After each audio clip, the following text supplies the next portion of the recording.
এই সংবাদ শোনার পরে শুধু আমরা কেন, সমস্ত সিলেটের সর্বস্তরের নাগরিকরা মানে উজ্জীব আছেন যে এইটাকে কিভাবে তারেক রহমানের উপস্থিতি এবং তারেক রহমান দীর্ঘদিন পরে সিলেটে আগমন, এটা মানুষের মধ্যে একটা উৎসাহ উদ্দীপনা।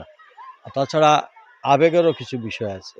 তারেক রহমান দীর্ঘ 18-19 বছর নির্বাসনে ছিলেন। এই নির্বাসনে থাকাকালীন সময়ে আপন ভাই মানে দুনিয়া থেকে বিদায় হয়েছেন, ইন্তেকাল করেছেন। মা হারিয়েছেন, ভাই হারিয়েছেন, বাবা হারিয়েছেন। যে বাড়িতে বেড়ে উঠেছেন সেই বাড়িটা থেকে বেরিয়ে আমাদের প্রিয় নেত্রী, দেশনেত্রী বেগম খালেদা জিয়া এক কাপড়ে বেরিয়ে আসছেন।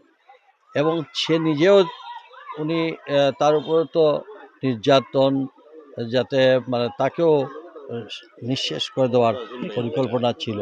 1/11-এর সেই পাষাণ্ড এখনও কীভাবে আছে আমি জানি না। সেই মেজর জেনারেল কি মাসুদ উদ্দিন চৌধুরী, আমার এখনও মানে মনে হয় যেন যে এরা একটা পরিকল্পিতভাবে চেয়েছিল জিয়া পরিবারকে ধ্বংস করতে।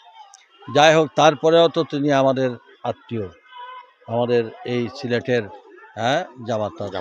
সব মিলিয়ে সিলেটের মানুষ অধীর আগ্রহে এবার একটা চ্যালেঞ্জিং আছে। সিলেটের মাটিতে কখনো সকাল 9টা, 10টা, 11টায় কোনো কর্মসূচি কোনোদিনই হয় নাই।